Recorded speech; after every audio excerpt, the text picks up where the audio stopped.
के सामने कुरान मुक़द्दस सूरतुल बनी इसराइल की पहली आयत तिलावत की है। उन्हीं आयत को सामने रखते हुए आज का खुतबा जुमा एक अहम टॉपिक जो शब मिअराज के ताल्लुक से है, शब मिअराज की हकीकत।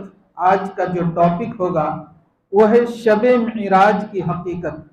आज इस हकीकत की मालूमात कुरान और हदीस की रोशनी में करेंगे। शब मिअराज क्या है, इसकी हकीकत क्या है, इंशाअल्लाह आज के इस दर्स में, आज के इस खुतबे में जानने की कोशिश करेंगे। अल्लाह ताला से दुआ गो हूँ कि अल्लाह ताला मुझे सही और हक बात कहने की तौफीक दे, साथ ही हम सबको उस पर अमल पैरा होने की तौफीक अता फरमाए, आमीन। अजीज बच्चों और बच्चियों, अल्लाह ताला का इरशाद है, सुब्हानल्लज़ी अस्रा बिअब्दिही लैलन मिनल मस्जिदिल हराम। सुब्हाना, आप सब जानते हैं एक ऐसा लफ्ज है, इसके अंदर लफ्ज तो बहुत छोटा है लेकिन उनके माना और मतलब बहुत ही लंबा चौड़ा और बहुत ही वसी है।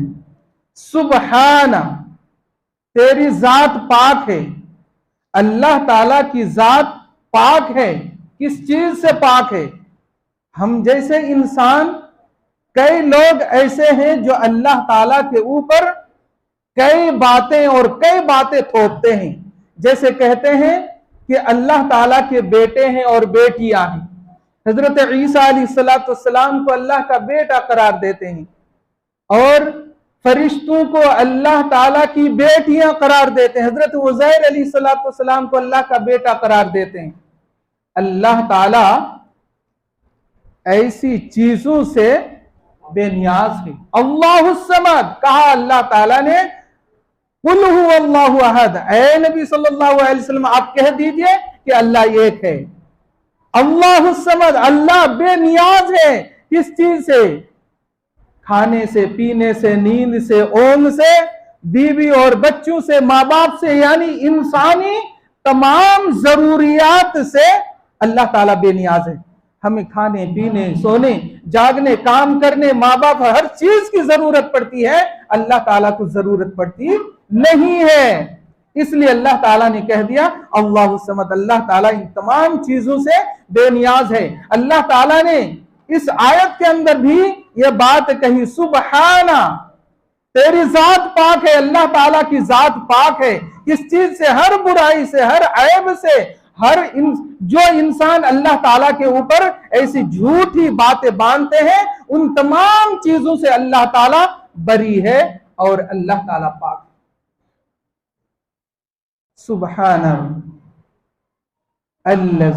सुब्हानल्लज़ी अस्रा बिअब्दिही लैलन मिनल मस्जिदिल हराम इलल मस्जिदिल अक्सा। वही है जिसने अपने बंदों को रातों रात मस्जिद हराम से मस्जिद अक्सा तक सैर कराई। किसने कराए? अल्लाह ताला ने कराई। और बंदे से मुराद या हमारे आखिरी नबी जनाब मुहम्मदुर रसूलुल्लाह सल्लल्लाहु अलैहि वसल्लम मुराद है। इसलिए अल्लाह ताला ने ये बात वाज़ेह कर दी, सुब्हानल्लज़ी अस्रा बिअब्दिही लैलन मिनल मस्जिदिल हराम इलल मस्जिदिल अक्सा। अल्लाह ताला ने अपने प्यारे हबीब जनाब मुहम्मदुर रसूलुल्लाह सल्लल्लाहु अलैहि वसल्लम को रातों रात मस्जिद हराम से मस्जिद अक्सा तक सैर कराई। फिर क्या कहा? अस्रा बिअब्दिही लैलन मिनल मस्जिदिल हराम इलल मस्जिदिल अक्सा अल्लज़ी बारकना हौलहू। अल्लाह ताला ने उनके इर्द गिर्द चारों तरफ अल्लाह ताला ने बरकत रखी है। लिनुरियहू मिन आयातिना, क्यों? इसलिए कि अल्लाह ताला अपनी निशानियां अपने बंदे जो प्यारे हबीब जनाब मुहम्मद रसूलुल्लाह सल्लल्लाहु अलैहि वसल्लम को सैर कराए, उनको वो चीजें दिखाएं, अपनी निशानियां दिखाएं। इसलिए अल्लाह ताला ने रातों रात अपने बंदे को, प्यारे हबीब को रातों रात साथ सैर कराई। बारकना हौलहु लिनुरियहु मिन आयातिना। अल्लाह ताला ने अपनी निशानियां दिखाने के लिए सैर कराई। इन्नहु हुवस समीउल बसीर, और वो अल्लाह ताला सुनने वाला और देखने वाला है। ये था उस आयत का सीधा सीधा तर्जुमा। अब इस आयत को समझने की जरूरत है। आप बच्चे हैं, जहन आपका बहुत तेज है। आप अगर गौर से बात सुनेंगे तो दिल में बात उतरेगी और आपका अकीदा सही होगा। जो गलत फहमियां हैं वो गलत फहमियां दूर हो जाएगी। बिल्कुल कुरान व हदीस की रोशनी में बात करेंगे। अब बात यहां पर सोचने और समझने की है। अल्लाह ताला ने ये बात इस आयत के अंदर ये बात वजाहत कर दी कि सुब्हानल्लज़ी अस्रा बिअब्दिही लैलन मिनल मस्जिदिल हरामी इलल मस्जिदिल अक्सा। रातों रात अपने बंदे को मस्जिद हराम से मस्जिद अक्सा तक ले गए। मस्जिद हराम आप जानते हैं बैतुल्लाह है, जो कि मक्का में है, और बैतुल मक़दिस जिसको अक्सा कहा गया है इस आयत के अंदर, वो है फिलिस्तीन के अंदर जहां लड़ाई चल रही है। आप सब बच्चे बच्चे जानते हैं। अल्लाह ताला ने रातों रात इसके दरमियान का सैर कराई। अब यहां पर सवाल ये पैदा होता है कि अल्लाह ताला ने मस्जिद हराम से मस्जिद अक्सा तक के सफर अल्लाह ताला ने कराई रातों रात, लेकिन यहां पर जो टॉपिक है और लोग बोलते हैं शबे मिअराज। शबे मिअराज ये फारसी का लफ्ज है, पहला लफ्ज है शब। शब के माना होता है रात, ये फारसी का लफ्ज है। और मिअराज के माना होता है उरूज। उरूज यानी बुलंदी के ऊपर, ऊंचाई और बुलंदी को उरूज कहा जाता है। यह है अरबी का लफ्ज। तो फारसी और अरबी दोनों को मिक्स किया, यहीं पर मिक्सिंग हो चुकी है। फारसी और अरबी कभी मिक्स नहीं होता। अरबी फारसी के अंदर दाखिल नहीं होता और फारसी अरबी के अंदर दाखिल नहीं होता। यहीं पर मिक्सिंग शुरू हो गई है। बात सुनिए गौर से बच्चों, यहीं पर मिक्स कर दिए हम जैसे इंसान, यहीं पर टॉपिक में ही मिक्स कर दिए हैं। शब के माना होता है रात और ये फारसी का लफ्ज, और उरूज ये अरबी का लफ्ज और उरूज के माना है बुलंदी। तो गोया रातों रात अल्लाह ताला ने अपने प्यारे हबीब को बुलंदी के ऊपर ले गए, एक लफ्ज में मिक्सिंग। अब आगे आइए, हम लोग बयान में कहते हैं, मोहल्ले में, सोसाइटी में, मसाजिद में ऐलान करते हैं 27 यानी 27 रजब ये शबे मिअराज की रात है, यानी मिअराज की रात है। इसकी कोई ठोस दलील नहीं है। कोई हदीस ऐसी हमारे नजर में, ऐसी कोई हदीस जो नजर के सामने से निकली, कहीं पर रवायत नहीं मिली कि आपको 27 रजब, रजब की 27 तारीख को, यानी रजब महीने की 27वीं रात को अल्लाह ताला ने अपने प्यारे हबीब को मक्कतुल मुकर्रमा से बैतुल मक़दिस तक की सैर कराया और वहां से उरूज तक ले गए। इस तरह की हदीस हमने नहीं पढ़ी। 10 साल तक हदीस पढ़ी हमने, 10 साल तक एक एक हदीस की रिसर्च, एक एक हदीस की वजाहत हमने 10 साल तक पढ़ी। एक साल में हमारे यहाँ नहीं पढ़ाते, 10 साल में हदीस पढ़ाते हैं। सिहा सित्ता 10 साल में पढ़ाते हैं, एक भी हदीस नहीं गुजरी है। इस तारीख के अंदर अइम्मा का कई अकवाल हैं, कई रवायतें हैं। बास मुहद्दिसीन कहते हैं कि अल्लाह के रसूल सल्लल्लाहु अलैहि वसल्लम को जो मेराज कराई गई थी वो रबीउल अव्वल का महीना था, रबीउल अव्वल का महीना था। और बास मुहद्दिसीन कहते हैं कि अल्लाह के रसूल को जो मेराज कराई गई थी वो रजब का महीना था। यहां आपस में इख्तिलाफ, लेकिन कोई हदीस, ठोस हदीस नहीं मिल रही। ये तो महीना में इख्तिलाफ हो गया।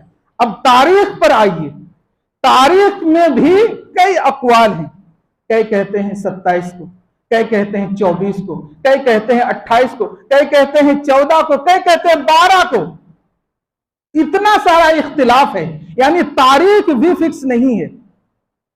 इस इख्तिलाफ के बीच में हम लोग एक चीज पकड़ करके बैठ गए, 27 रजब यानी 27 रजब की रात को हम सब मिल करके अच्छे कपड़े पहन करके मस्जिद में कुमकुमे लगा करके 100 रकात नमाज पढ़ते हैं। 100 रकात नमाज पढ़ते हैं। जो 5 वक्त की नमाज नहीं पढ़ सकते उस रात 100 रकात नमाज पढ़ते हैं, जिसकी कोई दलील, जिसकी कोई सबूत ही नहीं है, ना तो कुरान में ना हदीस में। अब यहां पर बात यह समझने की है, अल्लाह के रसूल सल्लल्लाहु अलैहि वसल्लम को एक तो महीने में इख्तिलाफ, तारीख में इख्तिलाफ, अब साल में भी इख्तिलाफ है। बाज़ मुहद्दिसीन कहते हैं कि अल्लाह के रसूल सल्लल्लाहु अलैहि वसल्लम को नबुवत के 10वें साल मिराज कराई गई थी। नबुवत के 10वें साल मिराज कराई गई थी। और बाज़ मुहद्दिसीन कहते हैं कि नहीं, अल्लाह के रसूल को मिराज नबुवत के 12वें साल कराई गई। यहां भी इख्तिलाफ है, और इस इख्तिलाफ का हल कोई ठोस हदीस से साबित हो ही नहीं रही।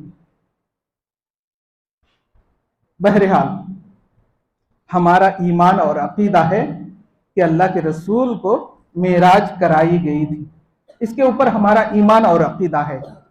लेकिन चाहे वो 27 रजब हो, या फिर रबीउल अव्वल का महीना हो, या फिर नबुवत के 10वें साल हो या 12वीं साल हो, बहरहाल आपकी मेराज हुई है।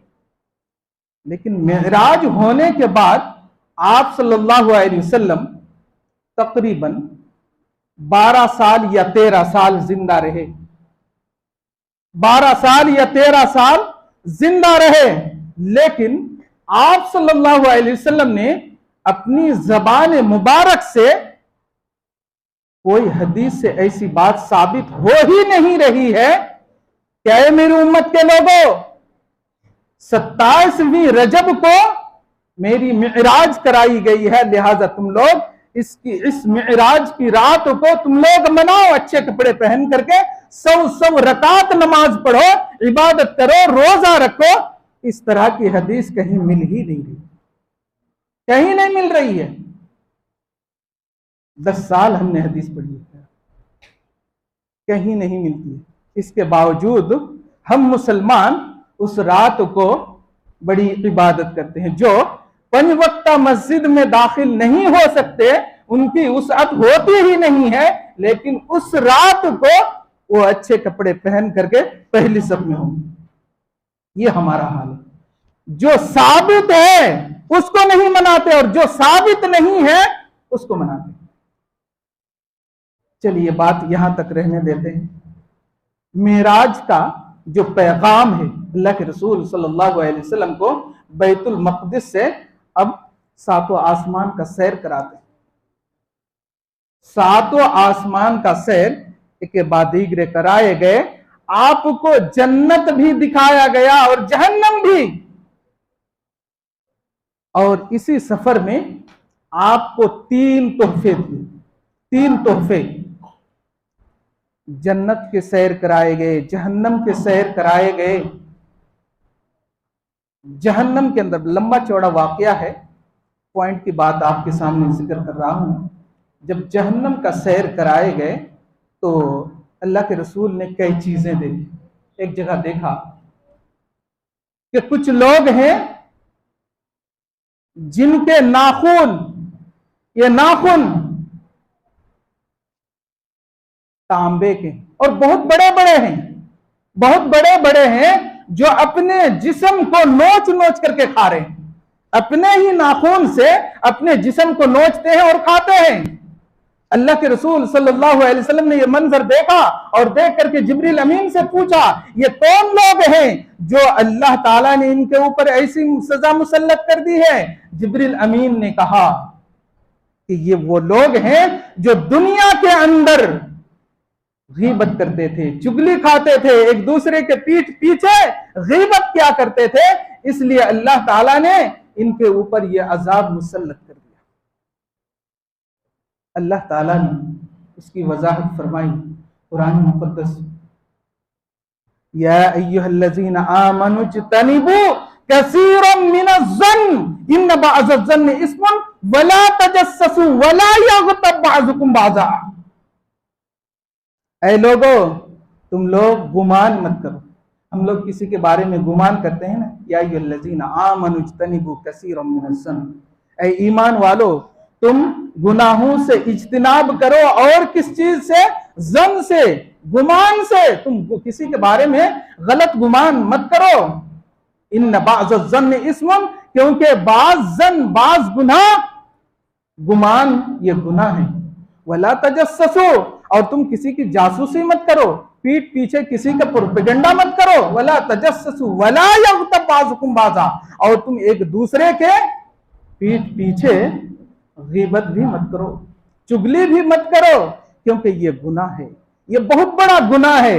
अल्लाह ताला ने इस गीबत और चुगली की बुनियाद पर कयामत के दिन उसके ऊपर अल्लाह ताला ये अजाब मुसल्लत करेगा कि उनके नाखून तांबे के कर देंगे और बहुत बड़ा नाखून होगा, और उसी नाखून से अपने गोश्त को नोच नोच कर देगा।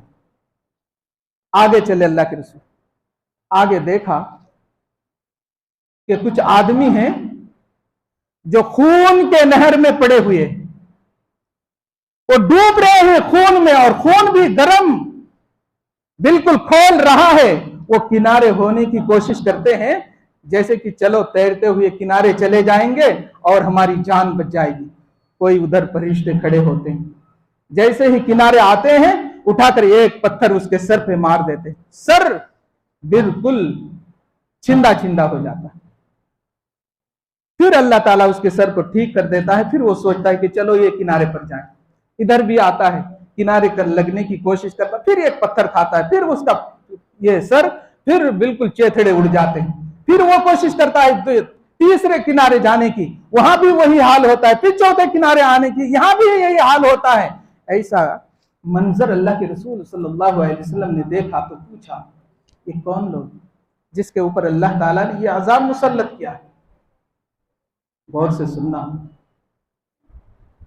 अल्लाह के रसूल सल्लल्लाहु अलैहि वसल्लम के इस सवाल के जवाब में फरिश्ते ने कहा कि ये वो लोग हैं जो दुनिया के अंदर नमाज चुराते थे, नमाज चुराते थे, और अगर नमाज के लिए आते भी थे बाप के डर से, माँ के डर से, उस्ताद के डर से, टीचर के डर से, तो नमाज में खड़े होते थे ढीले होकर।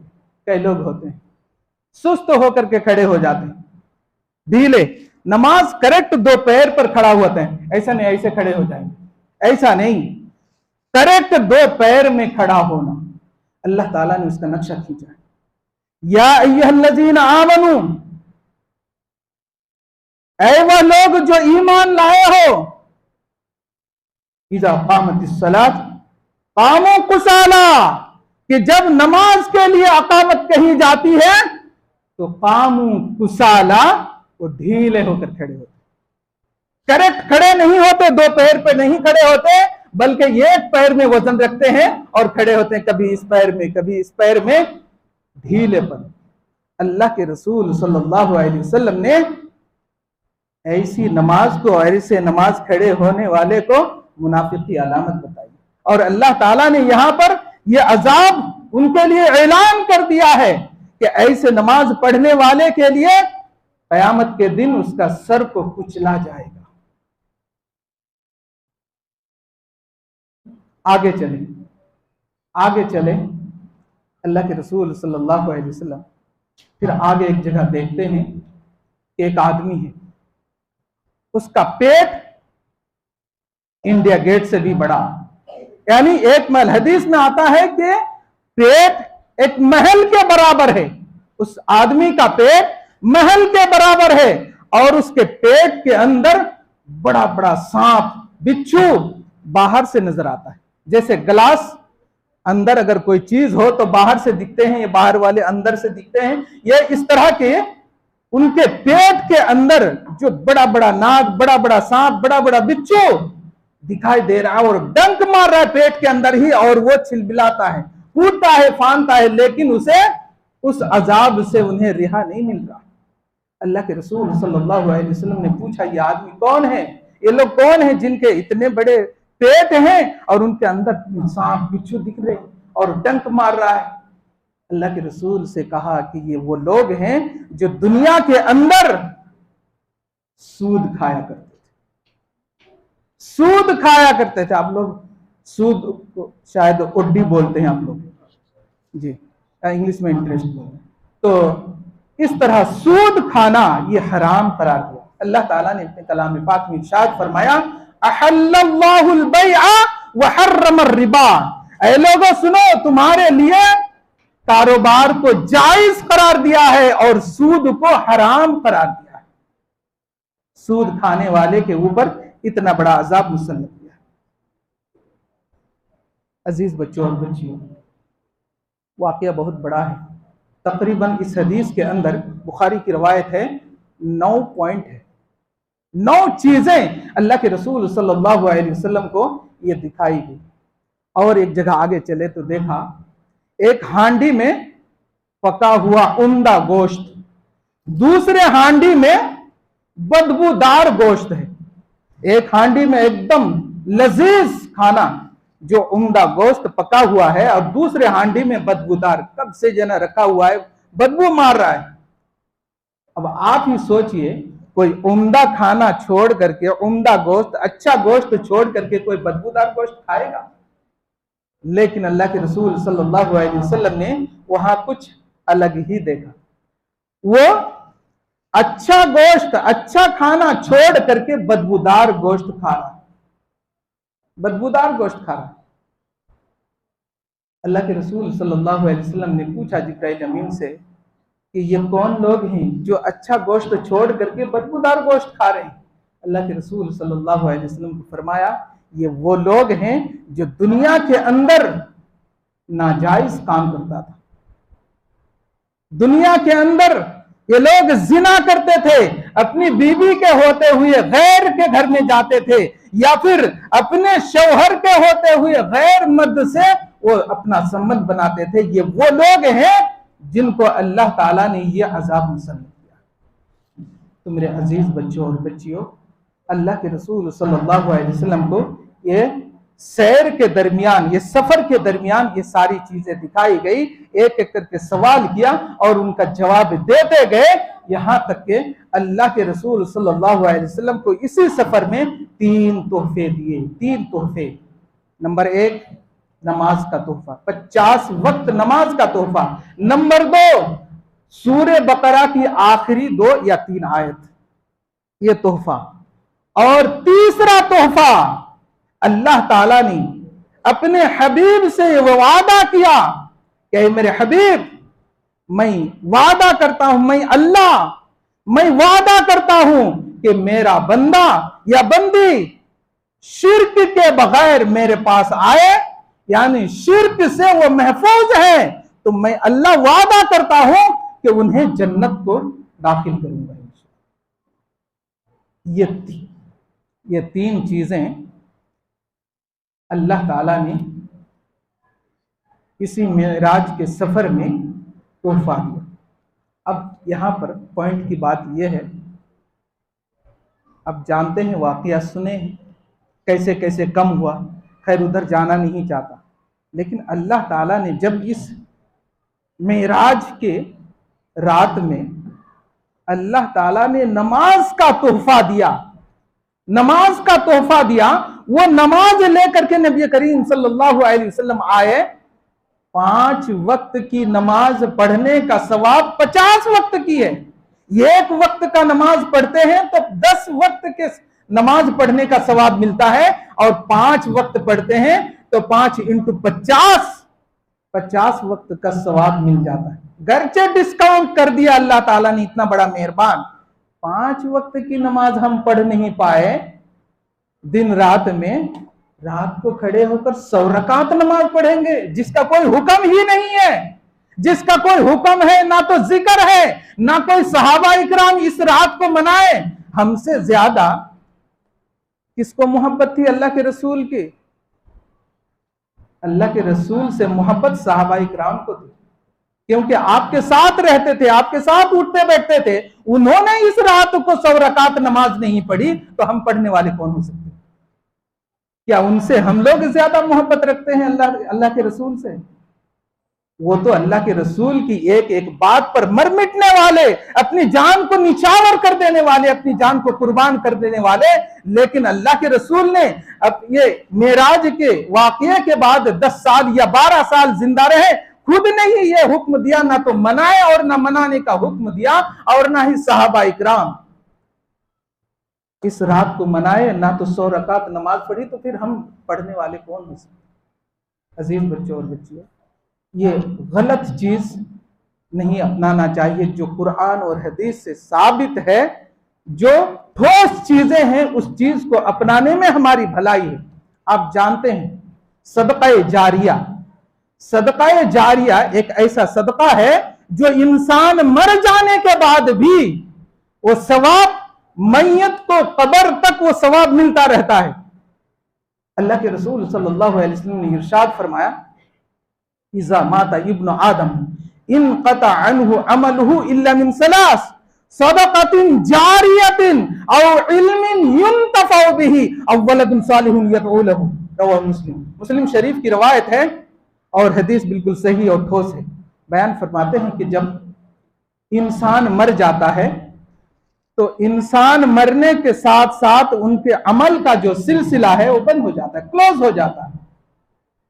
लेकिन इल्ला मिन सलास, मगर 3 चीजें ऐसी है जो कयामत की सुबह तक जारी और सारी रहेगी। गरचे इंसान मर करके कब्र में मिट्टी हो चुके हो, लेकिन वो जो अमल छोड़ करके गए हैं 3 अमल, वो 3 अमल का बदला कयामत की सुबह तक उन्हें उनके रजिस्टर में जाता रहेगा। वो 3 अमल क्या है? इज़ा माता इब्नु आदम इनक़ता अन्हु अमलुहु इल्ला मिन सलास सदक़तिन जारियतिन। पहला सदका जारिया। सदका जारिया किसे कहते हैं? फॉर एग्जाम्पल, किसी ने कहीं पर मस्जिद बनवा दी, कहीं मदरसा बनवा दिया, कहीं स्कूल बनवा दिया, कहीं कोई ट्यूबवेल डाल दिया, कहीं कुआं खुदवा दिया, जिससे लोग फायदा उठा रहे। जब तक फायदा उठाते रहेंगे तब तक उसका सवाब मैयत को कब्र के अंदर भी दाखिल होता रहेगा उसका। नंबर 2, औ इल्मिन युंतफ़उ बिही, ऐसा इल्म जो नफा पहुंचाने वाली हो। कैसा इल्म? मिसाल के तौर पर कोई बच्चा पढ़ने की ख्वाहिशमंद है, लेकिन उनके गार्जियन, उनके घर वाले उनके इखराजात, उनका खर्चा, उनकी फीस उठा नहीं पाते। कोई मालदार शख्स है, अल्लाह ताला ने किसी को दिया है, तो उस गरीब बच्चे के घर वालों से कहा कि ठीक है, तुम इस बच्चे को पढ़ाते रहो, इसका जो भी इखराजात है, जो भी खर्च आएगा, मैं मंथली भरता रहूंगा, इसको पढ़ाते रहो। उनको पढ़ा लिखा करके एक आलिम फाजिल हाफिज बनाया। वो आलिम फाजिल जब तक वो जिंदा रहेगा और दूसरे बच्चों को पढ़ाता रहेगा, गोया के वो पढ़ाएंगे, फिर वो बच्चा और किसी को पढ़ाएंगे। उनका नेटवर्क जब तक जितनी दूर जाएगा और जितना वो अमल करता रहेगा, उसका सवाब उस पढ़ाने वाले को मिलता रहेगा, गरचे वो मर करके चले गए। इसको सदका जारिया कहते हैं। नंबर 3, अव्वलदुन सालिहुन यदउ लहु।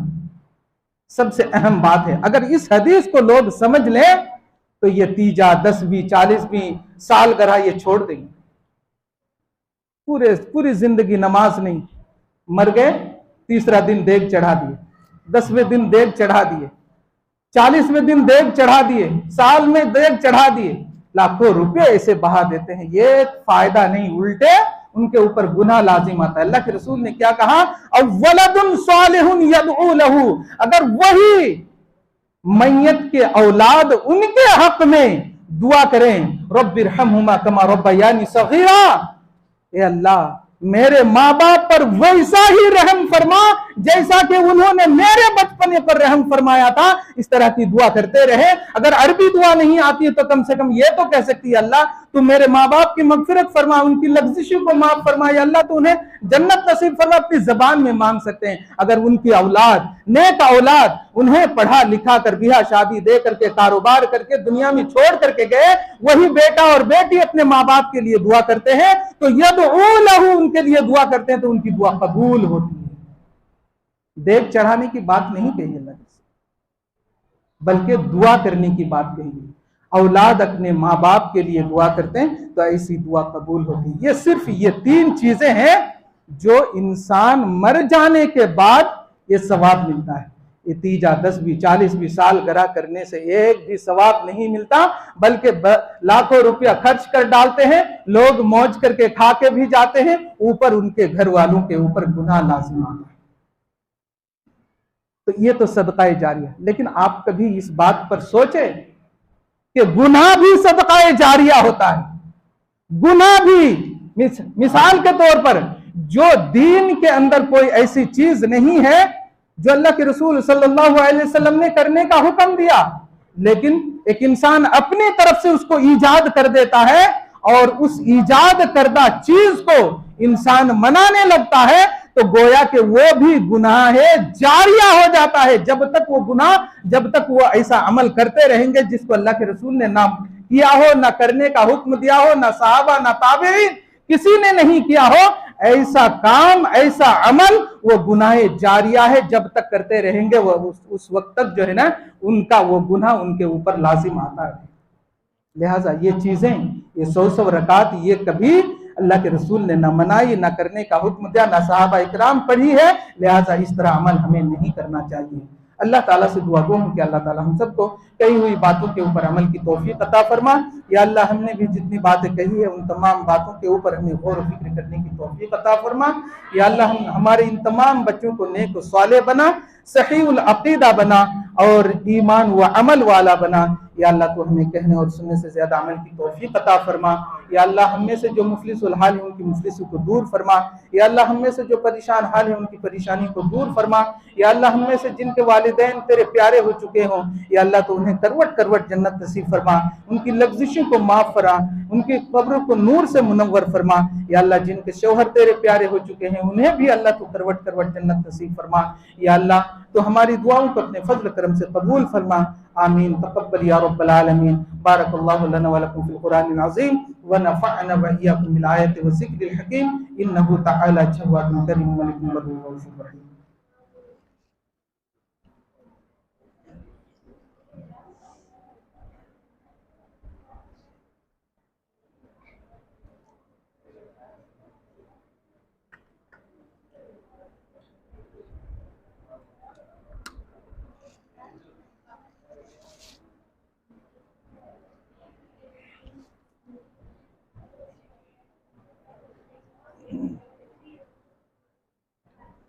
अल्हम्दुलिल्लाह नहमदुहु